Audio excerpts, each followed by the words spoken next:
apóstol principal del Ministerio Internacional Sol de Justicia, una de las iglesias más influyentes de Ciudad Guayana. Predicador, conferencista con una poderosa palabra de sabiduría. En la Cumbre Apostólica y Profética Restitución 2022, el apóstol Jorge Cedeño. Doy gracias al Padre Eterno por la oportunidad, el privilegio de poder compartir tarima con el profeta Luis Gabriel, mi padre, el apóstol Alberto. Les cuento que uno se siente un poquito así como aprensivo, ¿no? Por causa del nivel, de la exigencia, de estar en un lugar donde pasa gente de tanto calibre. Y cuando Osbel describe a uno de esta manera, uno se siente con un compromiso tremendo, ¿no? Y bueno, vamos a ver cómo el Señor nos ayuda esta noche. Porque es verdad, cuando pasan a alguien, yo escuchaba al apóstol Parra hace varios días, y yo decía, allá en Guayana, yo decía, ¿y ahora quién podrá ayudarme? Y ahora escucho el tema que estaba dando el profeta, y parece mentira, ¿no? La gente como que estaba mirando las notas de uno. Entonces uno se siente como que, oye, pero ya me echó a perder el mío, ya. Ahora que voy a decir yo. Pero aquí vamos a ver cómo el Señor nos ayuda. Yo voy a hacer como Osbel. Osbel nos estaba echando una anécdota hoy temprano. Por cierto, ¿cuánto tiempo tengo, Osbel? No, dime, márcame y la hora. Ok, él estaba echando una anécdota porque él dice que cuando a uno lo invitan a predicar y lo ponen en los lugares intermedios o de último, entonces uno encuentra con que los demás predican lo que ya tú predicaste. Y a él lo invitaron en una ocasión así, y lo ponen allí en un lugar específico donde habían pasado varias personas ya. Y resulta que él dijo, oye, pero qué tremendo, predicaron todo lo que yo dije, pero yo voy a predicar del diablo, porque del diablo nadie habla. ¿Sabe cómo es nuestro hermano amado? Yo no sé si realmente predicó del diablo, porque del diablo nadie habla, pero yo creo que él debió haberlo hecho porque él es ocurrente. Yo no voy a predicar del diablo, yo voy a cometer la locura de enfocarme en un tema que quiero llamar huérfanos en la casa del Padre. Y tiene que ver con la paternidad. Y yo me voy a zumbar con el mismo José. ¿Qué voy a hacer? Yo voy a hacer lo mío. Yo sé que aquí hay gente que vino a recibir una palabra que tenía él. Y hay otros que van a recibir la palabra que el Señor me va a dar para ti. Así que yo quiero comenzar, no voy a leer pasajes porque ya hemos hablado bastante de José, pero voy a hablar enfocado en José, de los huérfanos en la casa de papá. Resulta que las estadísticas dicen que en un hogar donde está papá y mamá, hay altas posibilidades de que los hijos que se críen en ese hogar, por supuesto, con papá y mamá presentes, esos hijos tengan posteriormente éxito en la vida, les vaya bien o les vaya mejor. Dicen también que la mayor parte de la gente que es delincuente, que son presidiarios, drogadictos, vienen de hogares disfuncionales, por la carencia generalmente de un papá. Lo cual nos lleva a nosotros a pensar y a determinar y a concluir que es verdad. Un padre es demasiado importante. Nos han querido meter en nuestra cultura latina el asunto del matriarcado, al punto de que nos dicen que mamá pareciera como más importante que papá, porque padre es cualquiera y madre es una sola. Y algunos de nosotros lo hemos creído. Algunos dicen que es producto de la misma adoración a María que hay. No sé si es verdad, lo cierto es que eso se ha filtrado y nosotros de alguna manera nos hemos dejado infiltrar con esa información y la hemos agarrado, la hemos creído y tenemos a la figura paterna como alguien que no tiene tanta importancia, pero no es cierto. No es cierto porque las estadísticas nos dicen, no es cierto porque las estadísticas nos dicen que los hijos son definitivamente afectados negativamente o positivamente cuando papá está presente y hace las funciones correctamente. Fíjense, es tan interesante esto que obviamente ya todos nosotros sabemos que un padre es el que genera. Un padre no solamente genera a los hijos, sino que genera los recursos para sostener a los hijos. Un padre también genera la enseñanza para hacer a los hijos entender, para formarlo en la parte de los valores y aún en la parte de la educación secular. El padre genera el cuidado, la protección. El padre es el defensor. También está llamado a ser el padre de la esposa, porque en un sentido la esposa pasa a depender del esposo. Ella antes dependía de su padre, de su propio padre, el que la engendró, pero ahora cuando se casa pasa a depender del esposo. Por lo tanto, de alguna manera la mujer pasa a ser una especie, es la mujer, pero también en un sentido también es hija, porque ella depende de la manutención y en todos los aspectos de lo que se pueda generar a favor de ella. Lo que me lleva a mí a pensar que eso es verdad, porque cuando uno lee el libro de Génesis capítulo 45, verso 8, nos encontramos a un José que ya está realizado. Y este José que ya está realizado, que ha alcanzado el sueño profetizado por el Eterno a su propia vida, por medio de dos ocasiones donde él tuvo esas revelaciones mientras estaba dormido. Él ya está, después de tantos años, aproximadamente 23 años después se cumple el sueño, porque pasaron 13 años cuando lo llama Faraón a que le interprete los sueños, lo colocan como el gobernador de Egipto, y pasan luego 10 años más hasta que se encuentra con sus hermanos y se les revela a ellos en una ocasión cuando él decide hacerlo y les dice a ellos lo siguiente acerca del Padre, dice del Eterno: Él me ha puesto por padre de Faraón y señor de toda su casa y gobernador sobre toda la tierra de Egipto. Interesante que dice que no dice que lo ha puesto por solamente gobernador, sí dice por padre de Faraón, pero Faraón se supone que era el rey. Pero ¿por qué José era el padre? Porque José generaba los recursos para sostener a Faraón. Es decir, que cuando uno de alguna manera tiene gente que no necesariamente nace de sus lomos, pero uno genera recursos para sostenerlos a ellos, uno se convierte en un sentido en el padre de esa persona. Yo no puedo entender cómo hay todavía personas que dicen que uno como pastor no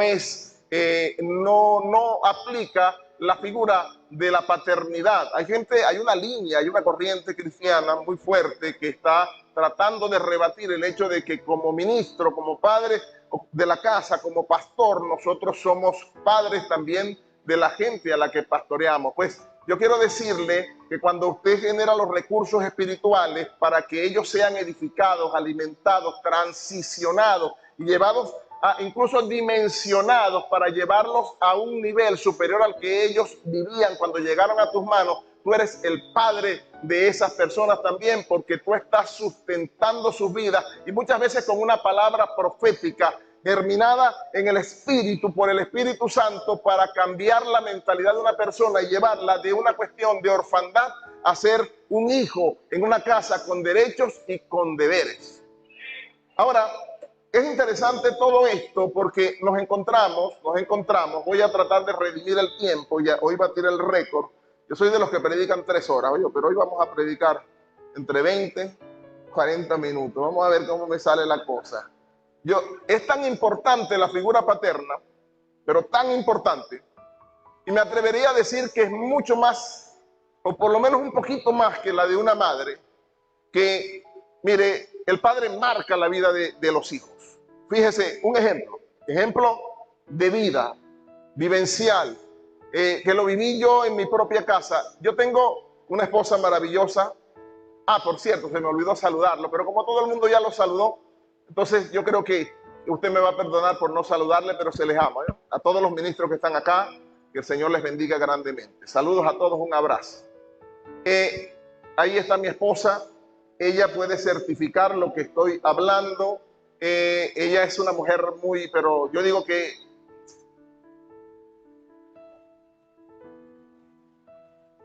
no lo vamos a utilizar de la forma peyorativa, pero ella es un monstruo.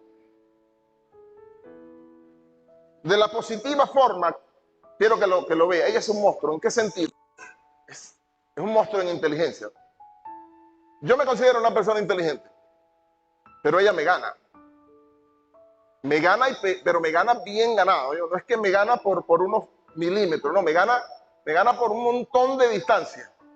Porque uno se pone, yo me pongo con ella a leer algo y la veo que lee tan rápido. Yo le digo, tú no leíste nada. Y ella me dice, ya lo leí. Y yo le digo, ¿qué dice en tal parte? Dice esto y esto y esto.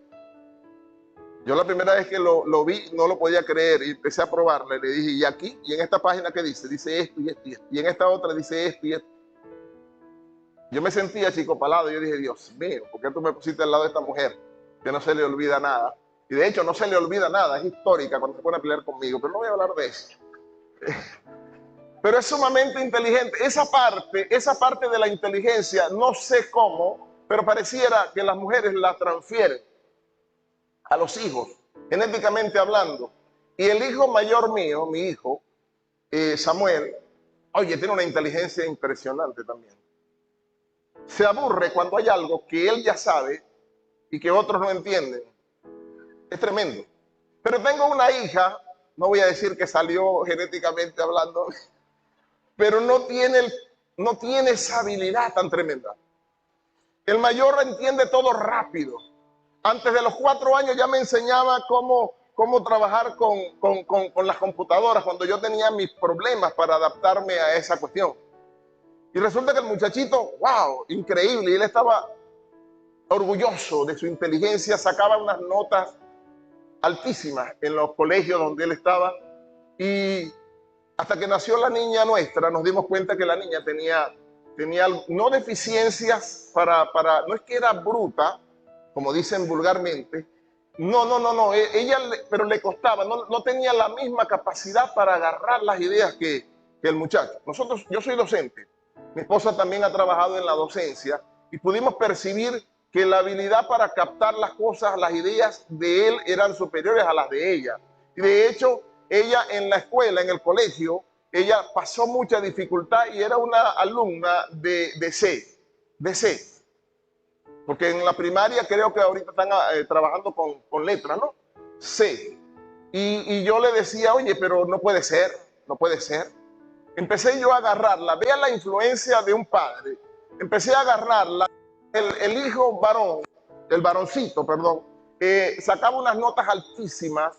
La hija mía sacaba unas notas bajas. Y yo le decía, no puede ser. Y empecé a trabajar en ella.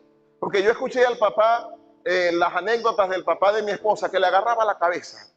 Y decía, le tocaba y decía, en esta cabecita hay una ingeniera. Y le decía a la otra, y en esta cabecita hay una maestra. Y a la otra, aquí hay una abogada. Porque usted tiene el potencial. Y terminaron siendo todo lo que el padre profetizó de ellas, lo cual me lleva a mí a pensar que hay un poder tremendo, profético, en las palabras que uno desata sobre los hijos. Para bien o para mal. Pero fíjese, con la hija mía, yo empecé a agarrar a mi hija después de haber escuchado estas anécdotas y empecé a decirle, tú no eres de C, le dije, tú eres de A. No, papá, pero es que tú no eres de C, no sigas diciendo que tú no entiendes, tú vas a entender y tú vas a sacar A. Y aquí hay muchas A en esta cabecita. Y la agarraba y le decía, aquí hay un montón de A. ¿Sabe qué empezó a pasar? La niña empezó a subir de C a B. Y pasó un rato estacionada en la B, pero yo decía, pero yo no me conformo con la B, porque es que yo veo que ahí hay muchas A. Entonces empecé a tocarle la cabecita con las A y ella llegó al punto donde se convirtió en una alumna de A. Y cada vez que ella presentaba un examen, venía con una alegría por causa de la A, y me traía, papá, mira lo que saqué, una A. Yo decía, oh, viste que aquí hay A. Y le empezaba a fortalecer. Y hay muchas más, le dije yo, porque tú eres muy inteligente. Y la niña se convirtió en una muy buena alumna, de las mejores en su clase. El hermano de ella, como yo no le hacía lo mismo que a ella, porque es que uno es tremendo. Uno, como aquel no necesitaba y no tenía tantas carencias como ella, yo no lo felicitaba porque para mí era normal que él sacara la más alta nota. Y resulta que de alguna manera él empezó a pensar que la hija era la preferida, y hasta el día de hoy él dice que mi hija es mi preferida. De hecho, ella se la pasa mucho conmigo. Pero eso no quiere decir que es mi preferida. Yo los amo a los dos. Todos los que somos padres sabemos que esto es así. Aunque hay algunos que cometemos el error de preferir a unos por encima de otros y no nos damos cuenta todo el daño psicológico que pudiéramos generar. ¿Sabe qué empezó a pasar? Empezó a mi hijo a generarse en él una actitud negativa. Y empezó a declinar en sus notas. Y empezó a juntarse con otros alumnos que no eran no eran tan eficaces como él a la hora de estudiar y de sacar las notas altas. Y empezó él a declinar, y yo decía, oye, ¿pero qué le pasa? Y yo le llamaba la atención y le decía, ¿pero qué te pasa? Si tú eres de las más altas notas. Y resulta que yo no me daba cuenta que uno afecta para bien o para mal a los hijos. Porque muchas veces atendemos al que se siente más necesitado, y al que creemos que está bien estable y está sólido, terminamos descuidándolo. Y nos encontramos entonces con un problema que a veces no hallamos manera de resolver, generando heridas, conflictos en nuestros hijos. Nosotros deberíamos tener una generación de hijos de excelencia. Voy a volver a decirlo. Deberíamos generar hijos de excelencia, porque se supone que la mente de Cristo Jesús está en nosotros. Por lo tanto, los mejores estudiantes deberían ser nuestros hijos. Los mejores trabajadores en una empresa deberían ser nuestros hijos. En toda área del saber y en toda área social o secular, nuestros hijos deberían ser de muy alto nivel. Deberían ser la gente que gobierne la tierra donde nosotros vivimos. Porque yo creo que cuando el Señor viene a nuestras vidas, así como puso en José un espíritu superior, lo pone en cada uno de nosotros. Hay un espíritu de gobierno inherente al hecho de nosotros haber entregado la vida a Cristo Jesús, porque la Biblia dice claramente que Él nos puso para ser cabeza y no para ser cola. Y a veces tomamos eso de una manera muy light, y yo soy cabeza, pero en la empresa donde estamos no somos buenos empleados. Y no trabajamos y no desempeñamos bien nuestras funciones. Y llegamos tarde al empleo y somos los que más faltamos. Y no trabajamos como lo que estamos llamados a hacer. Y pareciera que esa cabeza nunca se va a convertir realmente en función, en la cabeza que la Biblia dice que debemos convertirnos. Sino que más bien estamos luchando con una mediocridad a la cual nos hemos acostumbrado y de la cual no queremos salir, porque nos conformamos a ella. Y Pablo dice que debemos hacer una renovación en el espíritu de nuestra mente. Pablo habla acerca de que la mentalidad que uno tenga va a determinar de alguna manera el estilo de vida que uno viva. Pero la Biblia dice que hay un espíritu superior, porque el mismo espíritu que estuvo en José, operando a través de él, ese espíritu superior que lo llevó a ser gobernador de Egipto, está en ti y está en mí. Y yo no vengo a motivarte, no vengo a abrirte los ojos. Y con abrirte los ojos espero sí motivarte, porque es inevitable que cuando tú comiences a creer lo que tú eres, tú comiences a caminar como Dios te ve, haciendo como el Señor espera que tú obres, para que podamos cambiar la historia realmente de nuestra ciudad y de nuestra nación y de nuestra familia. Pero en el principio todo comenzó con palabras, porque hay un poder tremendo en las palabras, al punto que todo se sostiene por la palabra del poder del Señor, de su poder. Es decir, que en el lenguaje hay una cosa poderosísima y no nos damos cuenta que con el lenguaje o levantamos o apagamos a la gente.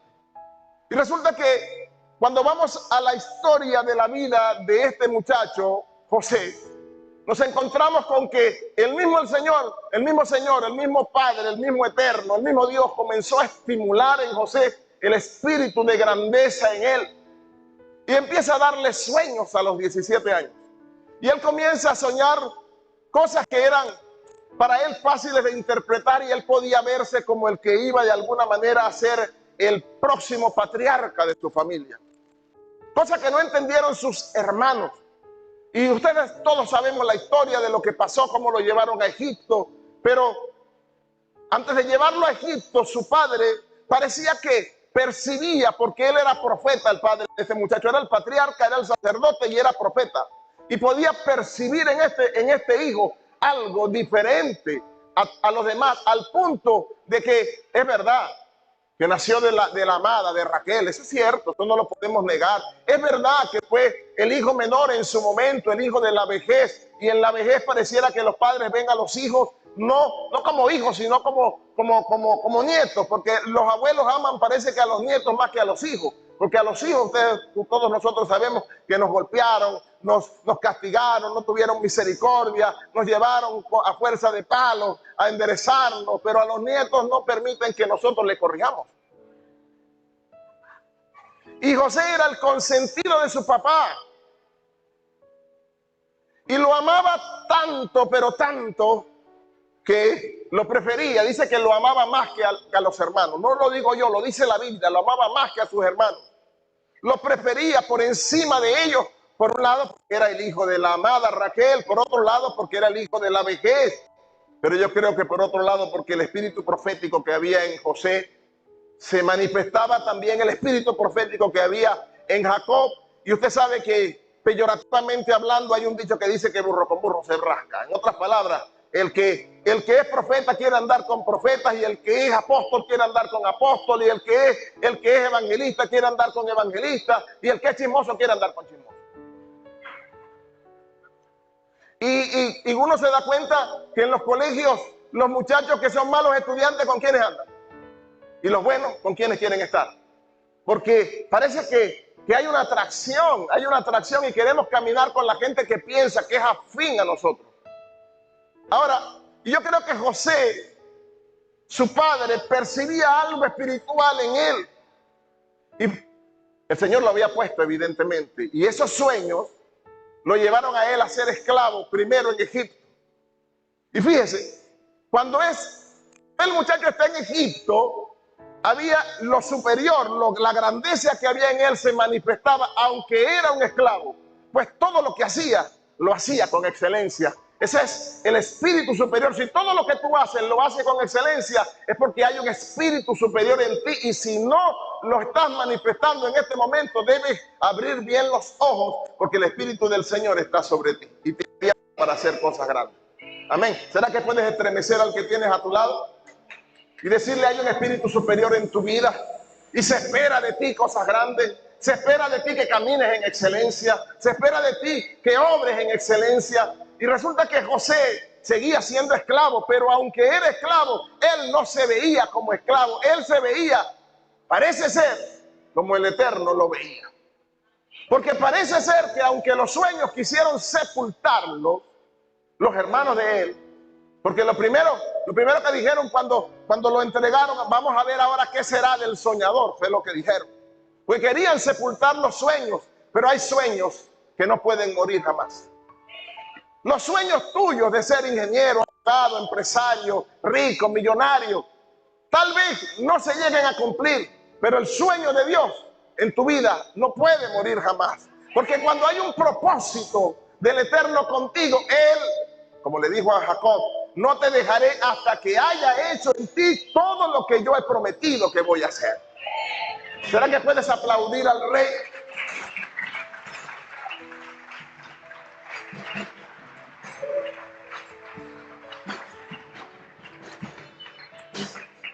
Y aunque trataron de esconderlo, de hundirlo, aunque trataron de alguna manera de destruirlo, no se pudo. Y no se pudo simple y llanamente porque cuando hay propósito del Eterno en tu vida, tú eres invencible. Aunque parece que estás vencido a veces, pero eres invencible. Eres inmortal, aunque te sepulten en la cisterna. Eres inmortal, aunque quieran que pases al olvido y te lleven muy lejos para que tu nombre nunca más sea recordado. Pero eres inmortal y nadie te podrá matar, porque hay propósito del Eterno en tu vida. Y resulta que el muchacho, donde quiera que se paraba, la grandeza fluía, porque tú no puedes esconder una luz. Y había una lámpara tan grande, una luz tan grande en él, que aunque lo querían hundir, brillaba demasiado, al punto que todo lo que hacía era prosperado, porque el Eterno, el favor del Eterno estaba en él. Y como el favor del Eterno estaba en él y él se la creía, porque el problema es que nosotros a veces no brillamos porque no nos la creemos. Dile al que tienes a tu lado, a veces no brillas porque no te la crees. Y sabe, tenemos que aprender a creernos que somos lo que Dios dice que somos. No, usted como que no me está entendiendo. Somos lo que Dios dice que somos. Y tenemos que aprender a creerlo, pero no solamente a profetizarlo, sino a vivirlo. ¿Cómo? En las pequeñas cosas. Yo siempre digo, si eres un obrero, sé el mejor obrero. Si lavas tuercas, sácale brillo. Que cuando el jefe las vea, pero estas son, ¿cómo que llaman? ¿Cromadas o son tuerquitas normales? Son normales, pero tú le sacas brillo.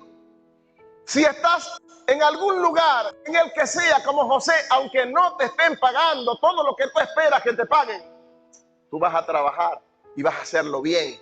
Y no vas a andar como los demás. Porque cuando tú andas con los demás, como los demás, es porque tú tienes la mentalidad de un huérfano o de un esclavo. José tenía identidad. Él sabía a lo que pertenecía. Cuando tienes mentalidad de huérfano, de esclavo, tú siempre andas como los esclavos que tal vez estaban en la casa de este hombre Potifar. ¿Por qué usted cree que José lo pusieron de mayordomo? Porque no solamente hacía las cosas bien, sino que no vivía quejándose. Más, tú no puedes ser excelente si te vives quejando. Tú no puedes ser bueno si tú vives murmurando, criticando, levantándote contra el que te dio empleo, contra el jefe que tiene. Eso no lleva a la grandeza, sino más bien a la pobreza. Eso no atrae la bendición, sino todo lo contrario. Debemos aprender de José. Y este José se convirtió, llegó a ser el mayordomo. ¿Por qué? Porque el padre de la casa, o sea, Potifar, cuando lo veía que todo le salía bien, había algo especial en él, y dijo, yo me imagino que lo probó en varias áreas y se dio cuenta que el Señor estaba con él, y entonces decidió, bueno, lo voy a colocar por encima de todos los demás, y lo colocó. Y obviamente el Señor llegó a prosperar en gran medida a este hombre Potifar, hasta que se le cruzó la mujer esta, la mujer de Potifar, y se cae y se lo llevan a la cárcel. Pero en la cárcel la grandeza que había en él siguió fluyendo. O sea, no murió. Lo quisieron matar varias veces. A veces no te quieren matar físicamente, pero te quieren matar tu influencia en el lugar donde tú estás. Y yo creo que en la casa de Potifar también le mataron la influencia que tenía José y lo mandan a la cárcel. Pero en la cárcel el brillo que tenía deslumbraba tanto que el jefe de la cárcel lo colocó a él como jefe de los presos. Y yo siempre digo, el primer plan del que se habla fue de José, ¿vale? Porque el tipo llegó a ser el jefe de los presos. ¿Por qué llegó a ser el jefe de los presos? ¿Porque era el más violento? No, porque todo lo que hacía, lo hacía con excelencia. Eso es señal de un hijo que ha sido amado. Señal de un hijo que ha sido bien preparado, bien cuidado, bien atendido. Un hijo que ha sido afirmado, que tiene sentido de pertenencia, aunque está en otro lugar, él sabía que él no era igual a los demás. Nosotros no estamos en la casa de nuestro Padre Celestial directamente. Y aunque estamos lejos, nosotros sabemos. Si usted lo sabe, usted tiene identidad a lo que usted pertenece, a quién pertenece. Y cuando usted sabe a quién usted pertenece, usted sabe que tiene que brillar. A veces queremos brillar solamente declarando palabras, orando por la gente, hablándole de Cristo, pero nuestras acciones distan mucho de la calidad de cristiano que la gente necesita ver. Porque la gente no necesita que nosotros estemos cada rato hablándole y hablando. La gente necesita ver a Cristo en nosotros. Porque cuando la gente ve a Cristo en nosotros, entonces estamos mostrando la grandeza a través de nuestras acciones. Entonces, hay un reto, una generación, esta tiene que ser, como es la generación final, porque esta es la generación final, parece ser, por las cosas que estamos viendo, pero hay un reto. Nosotros tenemos que ser la generación que más revele a Cristo a través de nuestras acciones en la gente. No solamente siendo el muñeco, el que mejor predica, el que se la come, el que más grita, no. La gente no quiere gritos, quiere ver evidencia. José no le predicó nunca a Potifar. Las acciones de José hablaron más que las palabras. Y Potifar quería que José gobernara su casa, y cuando José gobernaba su casa, José se convirtió en el padre de Potifar. Porque así como se convirtió en el padre de Faraón posteriormente, porque José generaba los recursos para que Faraón fuese sustentado, así en la casa de Potifar, José se convirtió en el padre porque no se cuidaba de nada de lo que José tenía en la mano, de lo que había en su casa, porque José lo administraba bien, lo cuidaba y lo multiplicaba, porque José era fiel. Una persona con identidad es fiel. Es fiel. Una persona que no es huérfana es fiel. ¿Sabe quiénes son infieles? Los que son huérfanos, porque tienen mentalidad de esclavo. Entonces te hablan de que están contigo con todo hasta el final, pero a la primera te abandonan. No puedo olvidar la historia de un amigo allá en Guayana, una iglesia, un ministerio grande, tremendo, uno de los más grandes que había. Había un pastor que pertenecía a ese ministerio y se le dividió a este hombre el ministerio en varias partes. Hubo varios pastores que estaban con él allí bien enlazados y llegó un momento en que ellos querían montar su tienda aparte y separaron, dividieron el ministerio en varias partes, y hubo un pastor que también era doctor, por cierto, y le dice a este pastor amigo, le dice: ellos te abandonaron, pero yo nunca voy a abandonarte. Nunca haría lo que ellos hicieron. A la semana le dividió la iglesia y se le fue con otro lote de gente. Porque así es el huérfano. Está buscando manera de reclamar su parte. Porque no tiene identidad. No cuida lo que el padre tiene, sino que está buscando lo suyo propio. Así es el huérfano. Fíjese, aplauda al rey, aplauda al rey.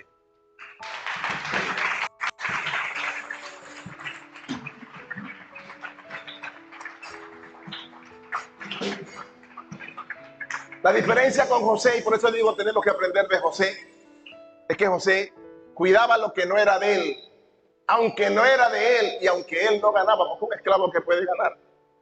José cuidaba lo que no era de él, cuidaba lo de Potifar, y dice que prosperaba en gran medida Potifar a causa de José. ¿Por qué prosperaba? Porque aunque no le pagaba, José sabía que él estaba esperando una recompensa mayor. A veces vivimos quejándonos. Estamos en el reino, estamos en el lugar donde adoramos al Padre, pero nos quejamos porque hay calor, porque hablan mucho.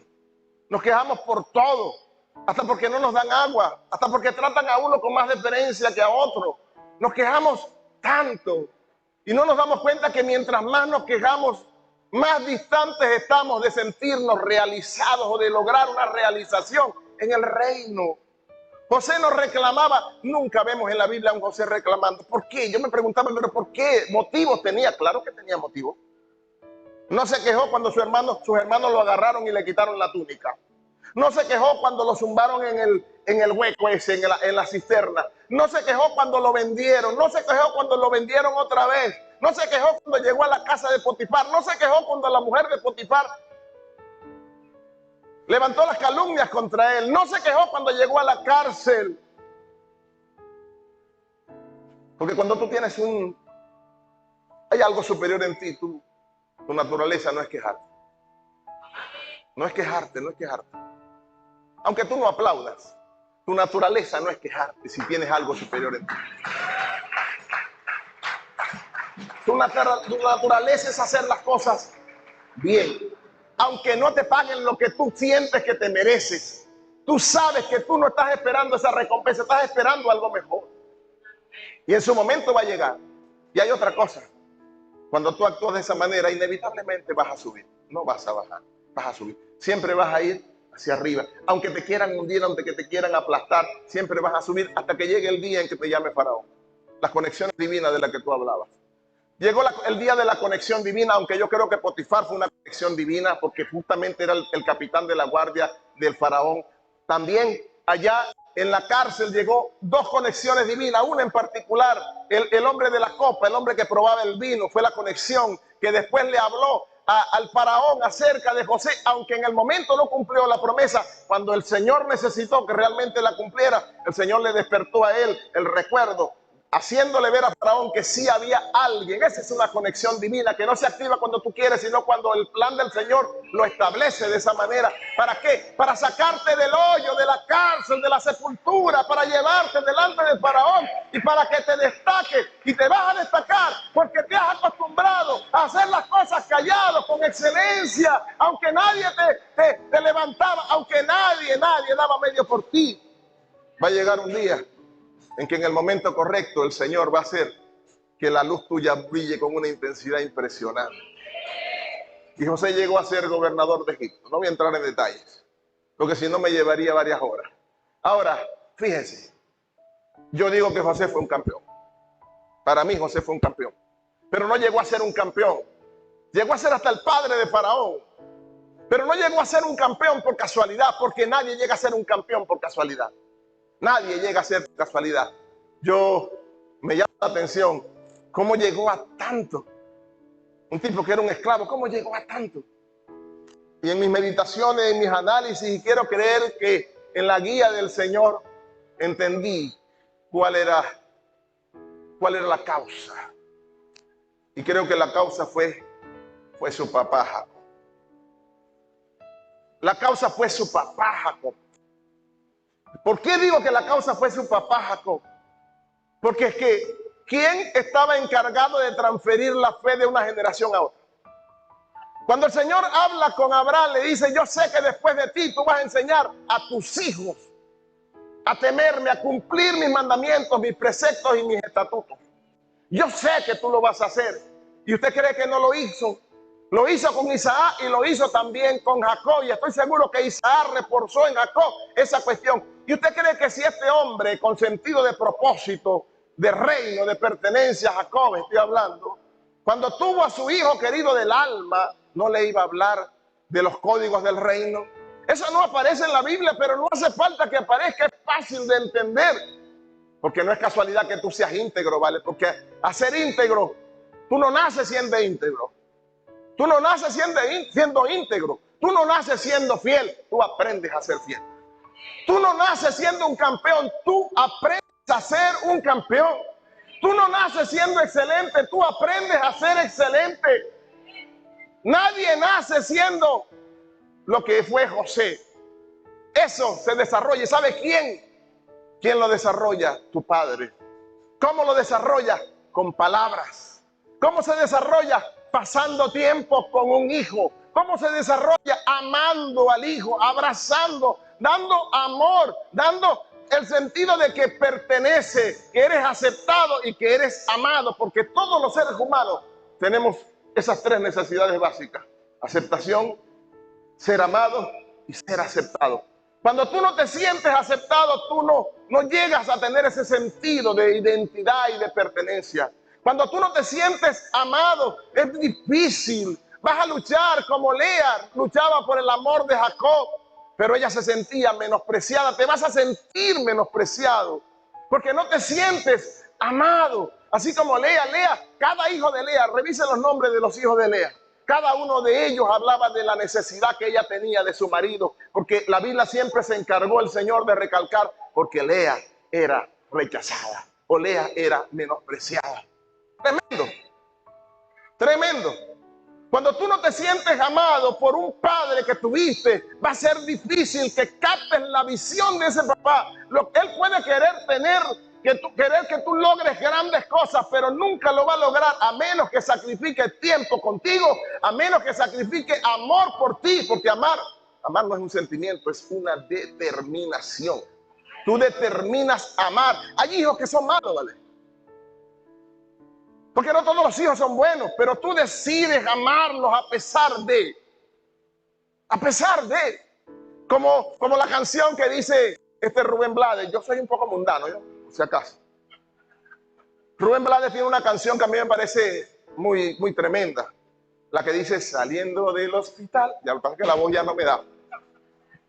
No sé por qué me inspiré. Me puse a gritar. No sé, yo no entiendo por qué grito. El modelo que me transfirió. Saliendo del hospital después de ver a mi mamá luchando contra un cáncer que no se puede curar. Ya no me da, chama.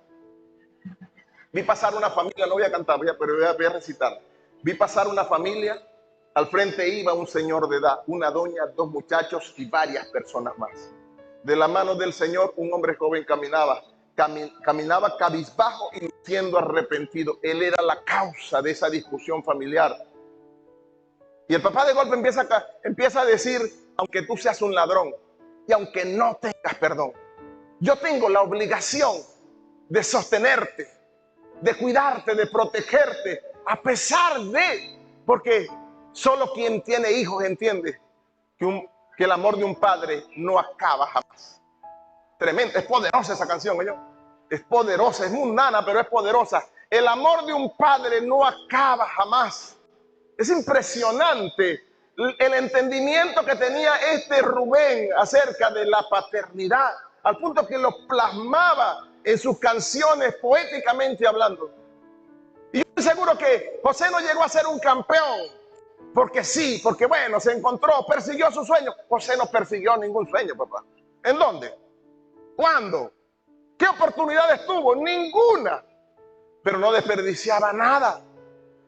¿Cuál oportunidad tenía en el hueco ese donde lo zumbaron? ¿Cuál oportunidad tuvo de cumplir su sueño cuando lo vendieron a los invasores? Cuando lo vendieron allá en el mercado de los esclavos en Egipto, cuando llegó a la casa de Potifar. ¿Qué oportunidad cuando llegó allá a la cárcel? Ninguna. No luchó por su sueño. Pero cuando el Señor tiene un propósito contigo y hay grandeza y tú crees que hay algo superior en ti, definitivamente el sueño que el Señor te dio se va a encontrar con el día del propósito. Se va a encontrar las dos cosas: el hambre con las ganas de comer. El hambre con las ganas de comer se van a encontrar. Los sueños se van a encontrar con el propósito, con el cumplimiento profético. Y entonces llegamos al destino profético, pero no se llega a ese lugar por casualidad. No se llega por casualidad. Se necesita de un padre que te direccione, se necesita de un padre que te dé sentido de pertenencia, se necesita de un padre que te ame, se necesita de un padre que te haga ver que tú eres importante. Yo me imagino a José, a los 17 fue que fue esclavizado, llevado a la esclavitud. ¿Qué pasó durante esos 17? Le dieron una túnica, lo pusieron a supervisar a los hermanos. Era el preferido de todos. Y yo recuerdo a un tío mío, ya llegó la hora, se me acabó, ella me monitor. Ella es la que me da la mala noticia, porque yo me empiezo a inspirar y de golpe se me olvida el tiempo. A los 17 fue que lo llevaron preso, pero antes de los 17, ¿qué pasó? Fue un hijo amado. Fue un hijo amado, un hijo aceptado, un hijo valorado. Era tan valorado que la Biblia no registra que a los otros se le hizo un regalo como lo que se le hizo a él.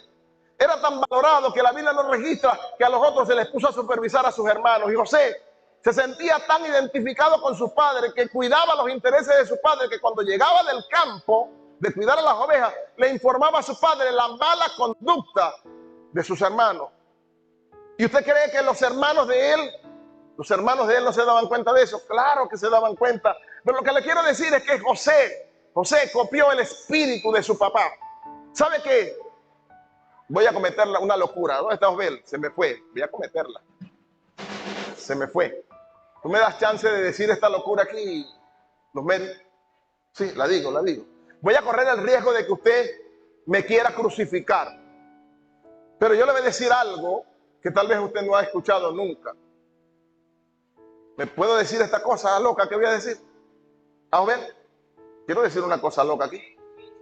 Cuando José estaba en Egipto, en la casa de Potifar, la mujer lo enamoraba todos los días, hasta que llegó el día donde le hizo una encerrona y lo agarró. ¿Usted cree que José, las hormonas no se le alborotaron? ¿Que la dopamina no se le alborotó en el cerebro, generando ese placer de sentirte que hay una mujer que te desea, y que probablemente no era fea y probablemente estaba voluptuosa y estaba bien protegida, bien cuidada y hermosa? Porque si era una vieja fea, eso no era tentación, tenía que estar buena, hermano. Vamos a estar claros. ¿Usted cree que en medio de los 17 años que tenía, todos los hombres que pasamos por 17, yo lo pasé como 3 veces, cuando estamos en esa edad, el alboroto hormonal que tenemos es tan tremendo que nosotros nos entusiasmamos por todo? Y en la parte, tenemos niñas, son maduras para hablarlo. Y en esa parte que usted sabe que el hombre tiene allá abajo, siempre andamos, como dicen en mi tierra, como pata de perro envenenado. Lo estoy diciendo de una manera disfrazada. Sea firme. ¿Tú crees que hay una mujer que te está enamorando? ¿A quién no le gusta que lo enamoren? ¿A quién no le gusta que le digan algo? ¿Ah? Si se te presenta la oportunidad, ¿cuántos de nosotros resistiríamos esa tentación? José fue tremendo. Tenía un espíritu de campeón, hermano. La mujer quería con él, pero José, ¿sabe qué decía? Mi Señor, de lo único que se cuida de mí es de ti, pero de todo lo demás en la casa de él me dijo que podía administrarlo como a mí me placiera. ¿Cómo habría yo de pecar contra mi Dios, contra Elohim, contra Dios, contra el Eterno? ¿Cómo habría yo de pecar contra el Eterno? ¿Usted cree que eso fue que José lo leyó en la cartilla, en algún libro? Eso fue administrado, suministrado, impartido por un padre que transfería responsablemente la fe de una generación a la otra, porque José pasaba tiempo con su padre. Cuando un padre es como un maestro también. Y el hijo, cuando tú lo amas, se convierte como en un discípulo. Y cuando tú pasas tiempo con él, tú le suministras de la información y del espíritu que está en ti, de manera que tu hijo, si te respeta, si te admira, si te valora, ¿y cómo no lo va a valorar? Si el padre lo tenía todo el tiempo consentido. Todo lo que decía su papá, José lo hacía. ¿Sabe por qué? Porque admiraba a su papá. Y cuando tú no recibes algo, mira, si usted no me respeta, usted no va a recibir nada de lo que yo tengo para usted en esta noche. Pero cuando usted tiene la humildad suficiente para respetar lo que yo estoy diciendo, usted va a recibir todo lo que yo le estoy diciendo. Pero de lo contrario no lo va a recibir. José respetaba a su papá, amaba a su papá, valoraba todo lo que le transmitía. ¿Y sabe qué dice una historia judía, hebrea? Que cuando José estaba en la batalla con la mujer de Potifar, en ese tiempo no había espejos como nosotros los conocemos hoy día. ¿De dónde sacaron esto? Yo no lo sé, pero yo le doy crédito. Y le doy crédito porque tiene sus aspectos fáciles de comprender. Y dice que cuando ya estaba en esa batalla, que ya estaba por ceder a la tentación, dice que en un espejo de esos que hacían, de bronce, pulido, bruñido. Dice que vio el reflejo de su rostro en él. ¿Y sabe qué reflejo vio? El reflejo de su padre Jacob, porque se parecía a Jacob. Y cuando vio a su padre se acordó, y eso fue lo que usó el Señor, dice esa tradición judía, para que el hombre reaccionara y no se diera la tentación, porque es bien difícil no caer bajo las circunstancias que vivió José. Entonces, ¿qué discierno yo? Yo creo que eso fue verdad, porque un padre cuando marca a un hijo, el hijo podrá querer andar con los delincuentes, pero no podrá hacer la maldad que los delincuentes hacen, porque su padre le marcó el territorio y le hizo ver: hasta aquí llegarás y de allí para allá no vas a pasar. A mí me pasó. Yo no tuve un padre cristiano, pero me marcó. Yo no sabía cuánto me había marcado ese viejo. No fue el mejor padre, no me dio ninguna enseñanza, pero su estilo de vida me marcó. Yo soy un proveedor en mi casa porque mi padre me marcó. Yo soy un protector porque mi padre me enseñó a ser protector. Y yo nunca vi la enseñanza conscientemente. Pasaron los años, en mi época de juventud yo nunca valoré a mi padre. Pero cuando yo me caso y pasan los años, ¿sabe a quién recuerdo? Al viejo que ya se murió. Pero siempre me acuerdo qué haría mi papá. ¿Sabe por qué? Porque él se encargó de marcarme, no con palabras, sino con acciones. Cuando yo andaba en el barrio Zona Roja, donde yo me crié, yo andaba con muchachos que andaban queriendo entrar en malas cosas. Pero aunque yo andaba con ellos, nunca pude probar droga. Jamás pude cometer un acto delictivo. Andaba con ellos, pero no hacía lo de ellos. Y ahí no se cumple el dicho: dime con quién andas y te diré quién eres. Porque cuando un padre marca a un hijo, puedes estar en la casa de la esclavitud, pero con mentalidad de excelencia. No sé si me está siguiendo. Porque no estoy interesado en sacarte el aplauso, sino en mostrarte algo. Y cuando vemos esta realidad, eso me explica que José llegó a ser gobernador de Egipto.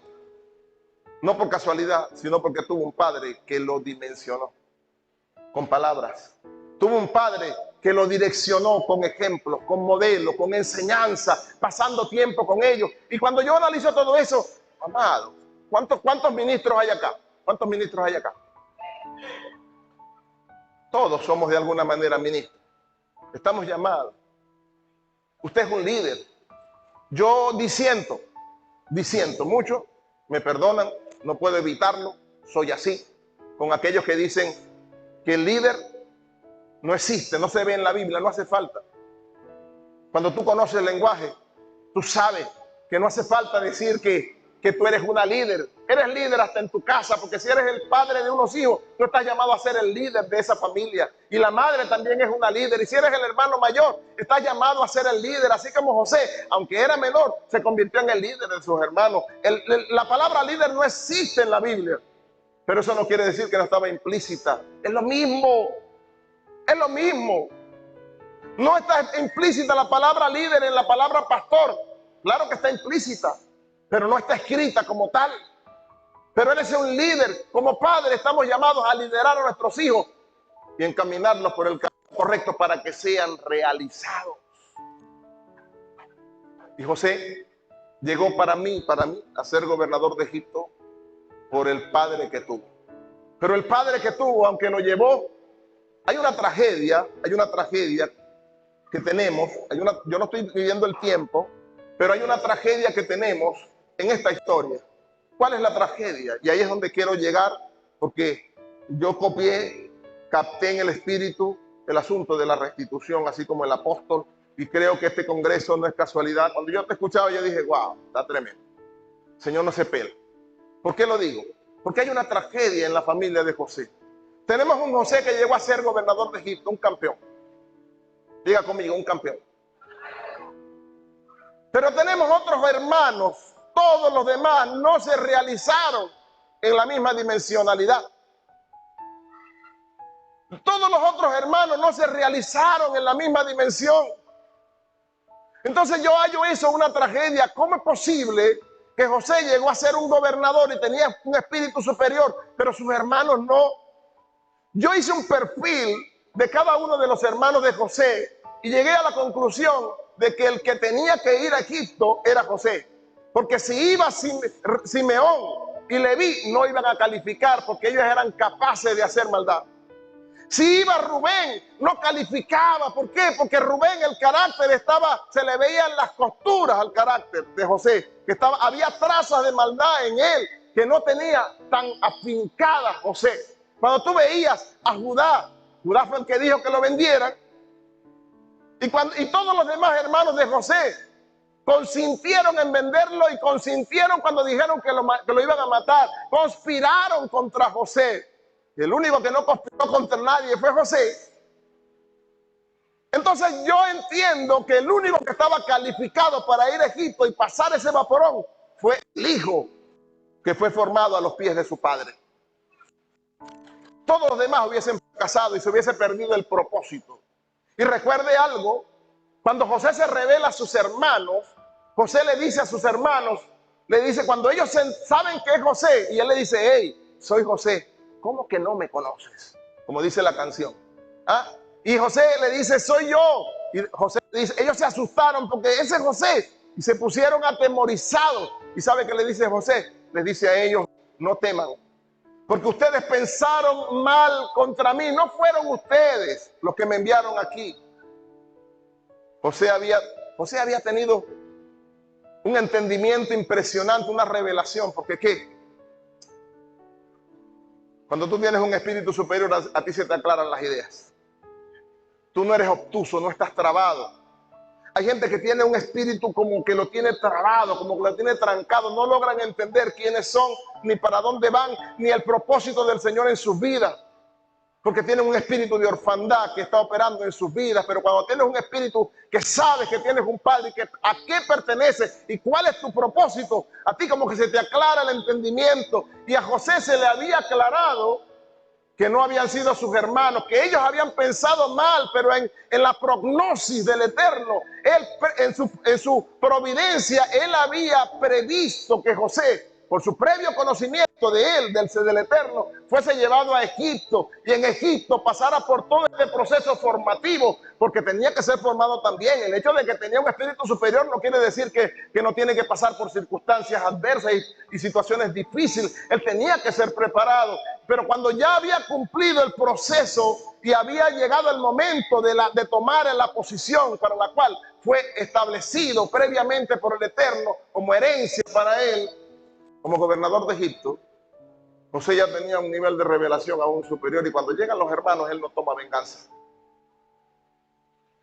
Él le dice, no tenga miedo, no fueron ustedes, fue Dios que me envió delante de ustedes. ¿Para qué? Para salvación de vidas. O sea, todo lo que yo tengo, toda la riqueza, todo lo que he logrado, toda la administración que puedo manejar, no es para mí, es para ustedes. Es para que ustedes lograran sobrevivir. ¿Para qué? Para que se cumpla el propósito que trasciende las edades. Lo que decía el apóstol Parra, lo que estaba escondido llegase a manifestarse en el momento señalado por el Eterno, que el Mesías Redentor nacería de esa nación llamada Israel. El Señor estaba guardando el propósito, y guardando a José, guardaba el propósito también. No sé si me logras entender, si me la agarras. Guardando a José, guardaba el propósito, y guardando a José, guardaba la nación que iba a nacer a través de estos hermanos que se portaron de manera impía contra su hermano. Y si alguien tenía razones para vengarse, era José. Pero decidió no vengarse. ¿Por qué?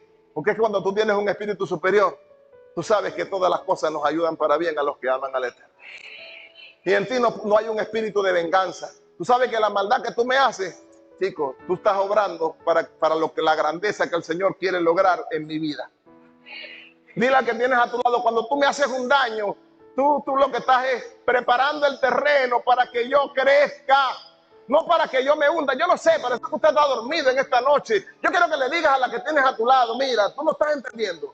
Pero cuando hay un mal que alguien le hace a uno, es el Señor preparándote para que salga el gobernador que está en ti escondido.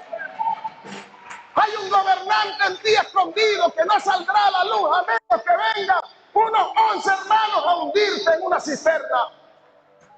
Y cuando tú entiendes que hay algo grande en ti que el Señor quiere revelar, también vas a entender que necesitas ser trillado, que necesitas ser molido, que necesitas ser a veces humillado, a veces avergonzado para que salga ese gobernante que hace falta para que un propósito se cumpla. Más allá, óyeme bien, más allá de ti, más allá de tu vida, más allá de una generación, en la generación posterior, la del Mesías, cuando nacería él, ya tú sabes que el Rey, el Eterno,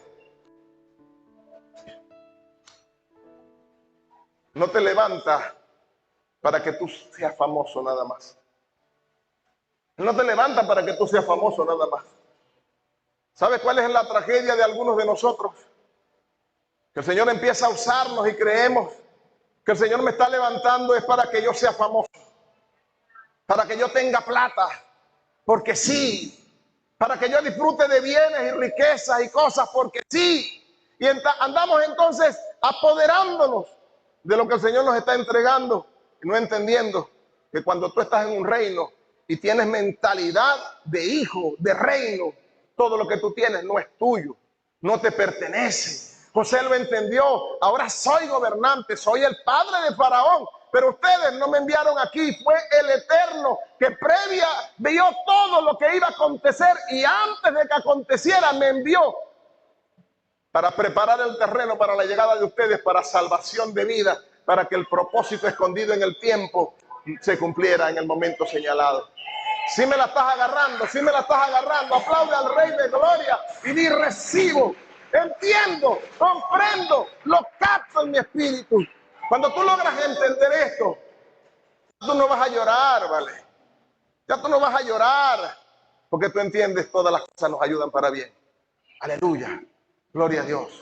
Por razón Pablo decía: tened por sumo gozo cuando os halléis en diversas pruebas, sabiendo que la prueba de vuestra fe produce paciencia, pero la paciencia tiene que tener su obra completa. Cuando uno comprende que debe ser trillado, que debe ser a veces vendido, debe ser sepultado, pero que no te va a matar, porque si tú no pasas por ese lugar, no se levanta el gobernante que está escondido en ti. Cuando tú no entiendes eso, pasará mucho tiempo y no alcanzas el propósito ni el destino para el cual fuiste diseñado, porque tú estás llorando por tonterías. Llorando por tonterías. Pero cuando tú comprendes que hay algo superior, tú sabes que el que te está haciendo un mañana va a venir a buscar de lo que tú tienes, porque tú fuiste puesto por Dios para ayudarlo a él también. Tremendo. Y la tragedia de la familia de José. Aplauda al Rey, por favor. Voy a ir cerrando, ¿oíste?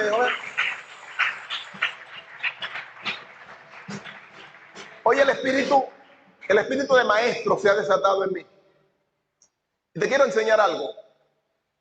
Hay una tragedia en la familia de José. ¿Cuál es la tragedia? La tragedia es que uno llegó a ser campeón y alcanzó el propósito, pero los demás, ninguno lo logró. ¿Por qué no lo logró? Y ahí es donde quiero entrar en el asunto de la restitución. ¿Por qué los demás no lo lograron? ¿Por qué los demás no alcanzaron el destino para el cual fueron diseñados? ¿Por qué? ¿Sabe por qué? Porque el mismo amor que le mostró Jacob a José, no fue el mismo amor que le mostró a sus hermanos. Ellos estaban llenos de envidia. ¿Saben por qué tenían envidia? Porque sabían que había un padre que amaba más a un hijo que los demás. Que era tan amado que parecía, y que de hecho lo era, el preferido de él. Que pasaba más tiempo con él que con todos los demás.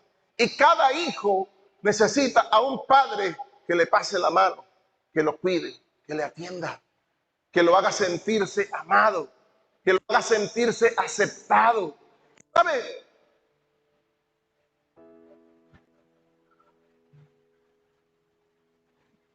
Que lo haga sentir que es hijo.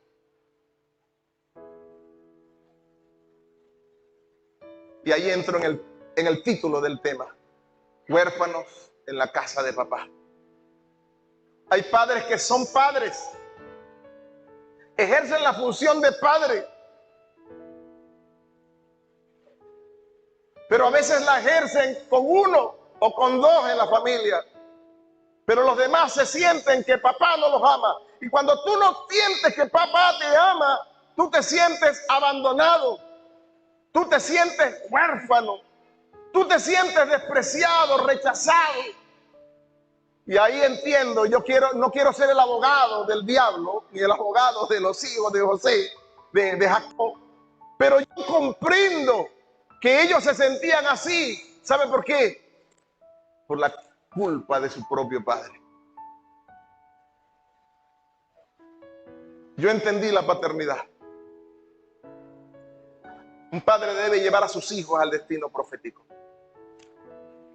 Un padre debe hacer que ellos transicionen al lugar, se dimensionen, se posicionen en lugares estratégicos. Y cuando no lo logramos, tal vez hemos fracasado como padres. Algo no está bien en nuestras vidas. Algo tal vez. Hemos fallado en algo. Así como yo pienso, creo que Jacob falló con sus demás hermanos, sus demás hijos, perdón. ¿Sabe? Y lo quiero extrapolar a la vida del ministerio. ¿Por qué lo quiero extrapolar a la vida del ministerio? Porque la Biblia dice que nosotros somos una familia. Vea cómo el Señor nos abre el entendimiento y nos hace ver que la iglesia es una familia.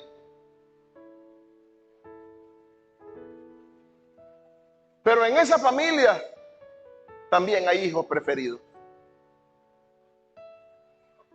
¿Sabe por qué los preferimos? Porque los vemos que son fáciles de formar, son fáciles de amar, son fáciles de atender. Lo que uno les diga que hagan, lo hacen. Pero todos los hijos no son así. Ni en la familia donde uno se forma, ni en la familia de la fe. ¿Y sabe qué hacemos nosotros? A veces deseamos que los hijos, que no son fáciles de amar, se terminen yendo, pero son hijos también de nuestro Padre eterno. Y tenemos el deber de transferir lo que el Señor nos ha dado, a pesar de ellos mismos y de sus errores.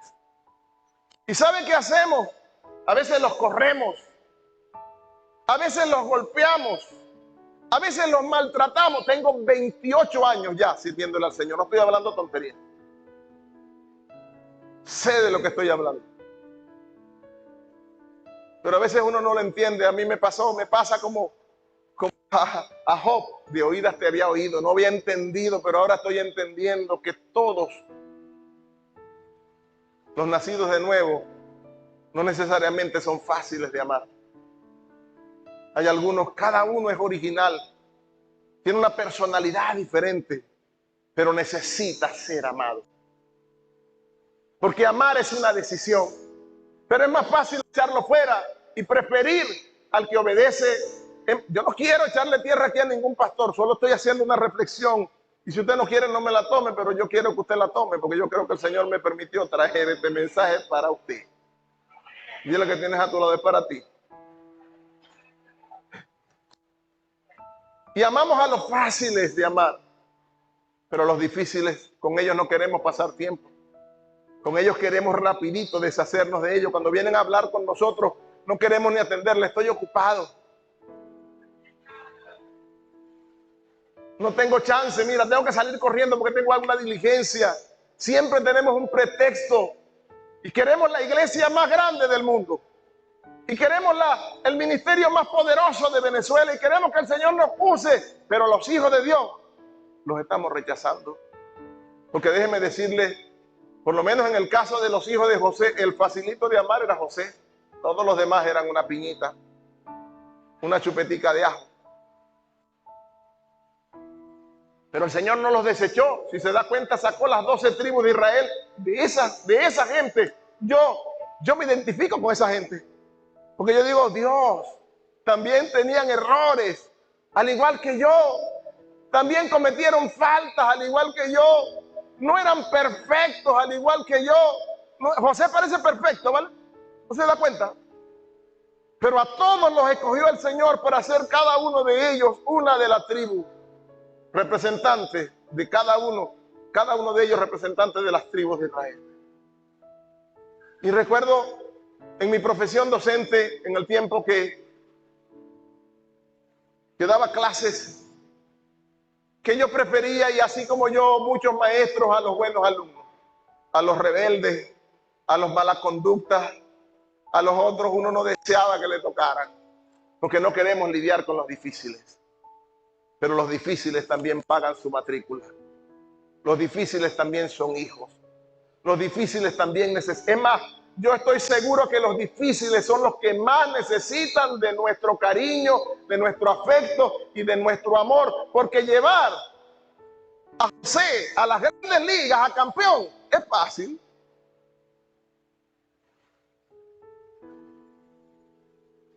Pero llevar al asesino, Leví era asesino. Asesinó a un pueblo entero con su hermano Simeón cuando violaron a Dina, engañándolos. Les hicieron cortar el pellejo. Y después, cuando estaban en el tercer día, los acabaron y los masacraron, genocidas. Pero el Señor los siguió amando. Eran difíciles. Dan era difícil. Rubén se acostó con la mujer del papá, con una de las mujeres del papá. Por eso perdió, dicen algunos, perdió el patriarcado, pero no perdió el ser nombrado como el líder de la tribu de Rubén.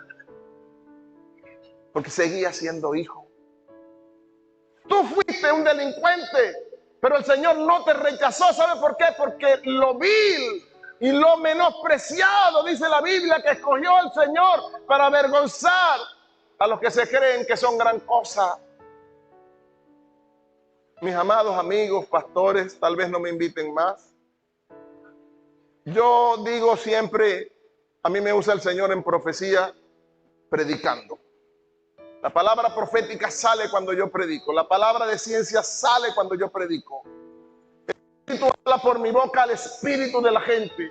Diferentes maneras de manifestarse, un día de una manera, otros de otra forma. Y yo estoy seguro que el Espíritu está hablando por mi boca en esta noche. Y debemos reflexionar, porque viene un poderosísimo avivamiento. Y nosotros somos los que portamos esa llama y vamos a ser portadores y transicionadores de una generación que necesita ser amada, transformada, discipulada, cambiada su mentalidad para alcanzar a los que todavía no son salvos. Amar es difícil, porque amar requiere sacrificio, pero el Padre que dice que es Padre de verdad debe amar a pesar de. Debe amar a pesar de lo difícil que somos algunos. Yo soy difícil, yo no sé cómo esta mujer me ama. De verdad. No puedo entender el amor de Dios, porque el amor de Dios es invencible. Nada lo puede vencer. Todo lo espera. Todo lo soporta. No hace nada indebido. No busca lo suyo. No se goza de lo injusto. Se goza de la verdad. Todo lo puede y todo lo cree. Y uno no entiende cómo uno portándose tan mal y a veces haciendo cosas tan perversas, hiriendo a otras personas, el Señor todavía espera que nosotros cambiemos. De la misma forma como Él espera que cambiemos también, y nos cuida y nos atiende y vela por nosotros y nos sustenta y nos sostiene. Él espera que nosotros lo hagamos con esos cabezones que nos tocó discipular, con esos hijos. Porque la gente tiene una expresión y dice: la vida nos lo dio, a mí no me dio los hijos míos la vida, a mí me lo dio fue el Señor. Amemos a los hijos que nos tocó. Si ellos deciden irse, que se vayan ellos, pero nosotros no seamos los que le demos el puntapié y que los empujemos al mundo. Cuidemos. Porque ¿cómo esperamos un avivamiento? ¿Cómo esperamos que haya un cambio? ¿Cómo esperamos? Estamos viviendo la etapa más fea en la historia de nuestra nación y del mundo entero. Y aspiramos que el Señor, ¿a quién va a traer el Señor para las iglesias? Muchos cabezones. Yo no he visto, pocos son los que los que uno ve que llegan al ministerio y que son fáciles de amar, la mayoría son difíciles. Pero ¿en quiénes invertimos más tiempo? No, que Jesús escogió 12, pero no desechó a los demás. Es verdad que escogió 12, pero no desechó a la multitud. Seguía amando a los demás y seguía pidiéndole al Padre que los perdonara, aun cuando lo estaban crucificando, y muchos de los que Él les hizo bien se estaban burlando de Él en el momento crucial, y los amó hasta el final, porque así es Él. Él es fiel hasta el final. Necesitamos dedicar más tiempo, no al fácil, al difícil. Hay que entender, cuando yo era docente, y muchos docentes que conozco desechábamos a los mala conducta, a los rebeldes, pero un día leí una historia y vi a alguien que a quienes le dedicaba más tiempo era a los difíciles, a los malos estudiantes. Porque qué gloria hay si tú agarras en un equipo de fútbol a Messi, a Ronaldo, a Ronaldinho, a Zico, a Pelé, a Garrincha y a todos los demás, y los pones a jugar un mundial. Ellos lo van a ganar, pero que te lo ganen los venezolanos. Eso sí es un tremendo entrenador. Alguien que logró cambiar la mentalidad de una persona para que transicionara de ser un huérfano a un campeón. Entonces a veces tenemos hijos que se sienten huérfanos en la casa de papá, porque no les atendemos, porque no les dedicamos tiempo, porque no los amamos, porque son difíciles. Y yo tengo entendido que el hijo que uno más ama es el que peor se porta. ¿Por qué eso no logramos llevarlo de la casa al ministerio? ¿Por qué nos cuesta tanto ver a la gente verdaderamente como hijos nuestros? Aunque ellos no te llamen papá, tú sabes que son tus hijos porque tú los estás alimentando la panza espiritual. Tú estás engendrando cambios en su vida.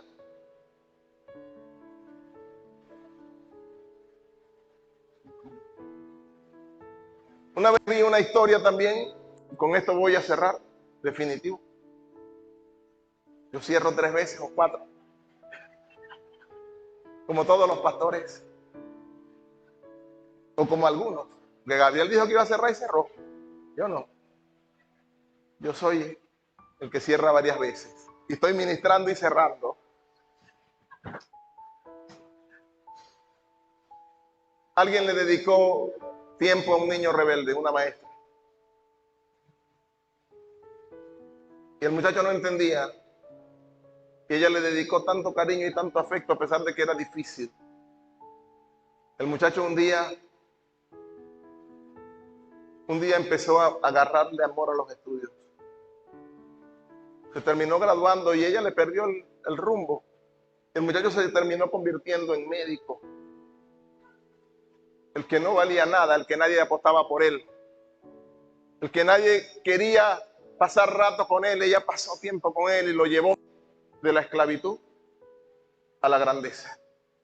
Y se convirtió de ser un mal estudiante a un doctor. ¿Por qué? Porque hubo alguien que entendió su llamado. Ahí les dejo eso. No podemos seguir teniendo huérfanos. Todos son nuestros hijos.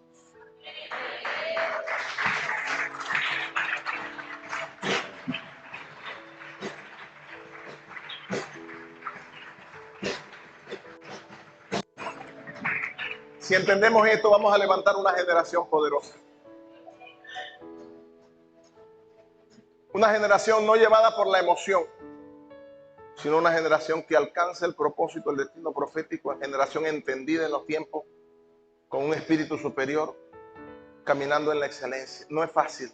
No quiere decir, voy a decir como Pablo, no quiere decir que yo lo alcancé, lo acabo de comprender.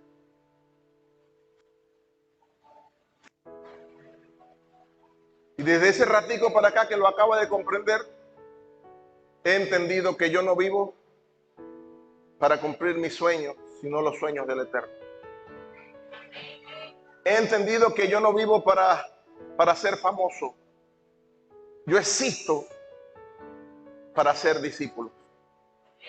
Entendí que yo existo para llevar a la gente de la niñez a la madurez, porque los niños en nada difieren del esclavo, dice la Biblia. Los niños no difieren en nada de los esclavos y tienen que ser sometidos a cuidadores y curadores. ¿Hasta cuándo? Hasta el tiempo señalado. Se parecen mucho, se portan mal, son inconstantes, no entienden todavía y por eso necesitan curadores y cuidadores hasta el tiempo señalado. ¿Cuál es el tiempo señalado? El tiempo de tomar la herencia. Yo entendí que existo para formar gente. No soy perfecto. Estoy comprendiendo la cosa un poquito. Pero mi trabajo es preparar a la gente para que ya no sean niños fluctuantes, llevados por doquier. Por hombres que con astucia emplean las artimañas del error para engañar. Yo entendí que mi trabajo es edificar la iglesia de Cristo. Edificar a la gente, prepararlos, desarrollarlos y darles la palabra para que ellos alcancen.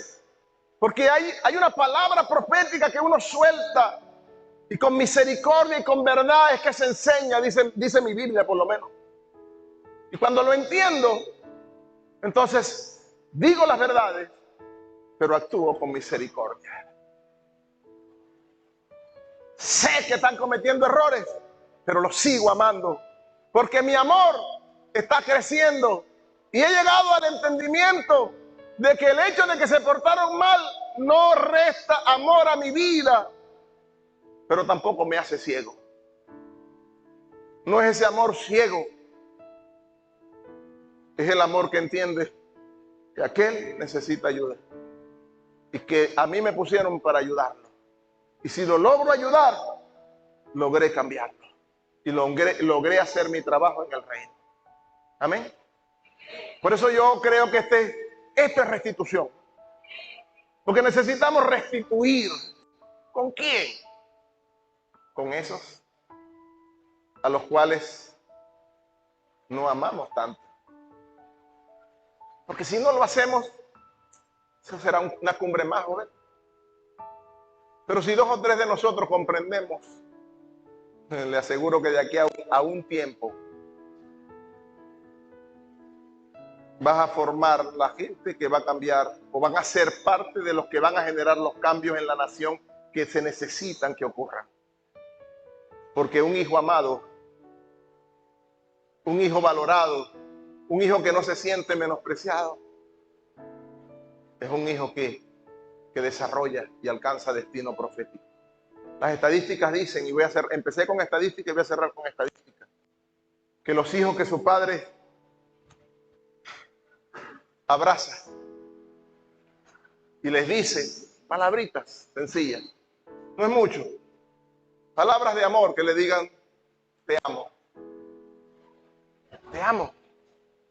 Fíjese que la gente es tan frágil que por yo decirle a mi hija que era una niña de A y profetizar que en esa cabecita había un montón de A, se convirtió en una niña de A, en una campeona. Una campeona. Y al otro que era súper inteligente, por no decirle nada, él creía que yo lo estaba rechazando, porque a veces rechazamos sin darnos cuenta. Y mi hijo querido, yo he tenido que emprender la tarea. No es fácil, porque los hijos difíciles son difíciles de amar, pero lo abrazo cada vez que puedo. Antier estaba orando, el día que usted estuvo allá donde Rosimar, estaba llorando en mi cuarto. Sentí la necesidad de abrazar a mi nené. Tiene 21 años, mide 1,90 y yo no sé cuánto, 1,80 y pico, una vara. Y fui, él estaba haciendo un trabajito en la computadora y yo lo agarré y le di un beso. Le dije, mi príncipe, yo te amo. ¿Sí? Él se paró, yo lo estaba abrazando y él se paró y me abrazó porque él no lo dice, pero necesitaba mi abrazo. La gente